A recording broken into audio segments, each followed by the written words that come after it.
Our paper was born out of a 5-year adventure to take the often mischievous Isabelle Stengers deadly serious as a philosopher.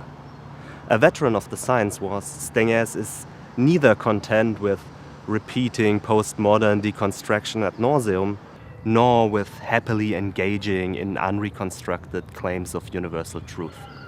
What we have found particularly fruitful is that instead of evading inconvenient concepts, her entire approach rests on the assumption that we cannot refuse to inherit the past.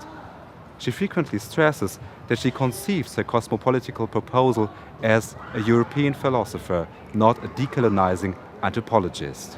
So what would it mean to inherit concepts like commerce, society, or civilization, concepts that are usually treated as suspicious in discussions of political ontology?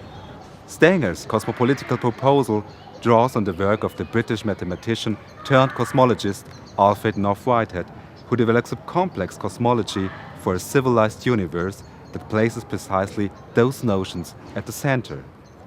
To understand Whitehead's famously difficult philosophy, we propose to go back to the condition that his philosophy inherits.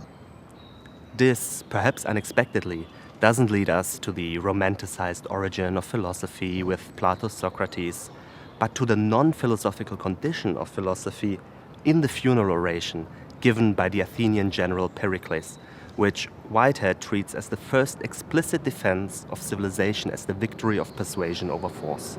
So, on the surface, we are tracing a chain of transformative inheritance from Pericles over Whitehead to Stengers. But we think that the genre of the funeral oration also permeates the structure of Whitehead's thought. Every new occasion inherits its past. It's nothing but an inheritance.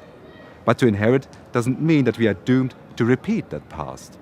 Focusing on the logos of cosmology, the eulogy organizes how we inherit and thus transforms the legacy. Following Whitehead, we would say that cosmology, as opposed to pure chaos, is an unending series of funeral orations. And from there, we take Stengers' Cosmopolitics as a dress rehearsal of a funeral eulogy for bourgeois society. So if you're interested in a philosophical and at times quite melancholic engagement with the question of inheritance, the philosophies of Alfred North Whitehead and Isabelle Stengers, or in a political ontology that revolves around the concepts of commerce, society, and civilization, you might be interested in our reading of Stengers' work.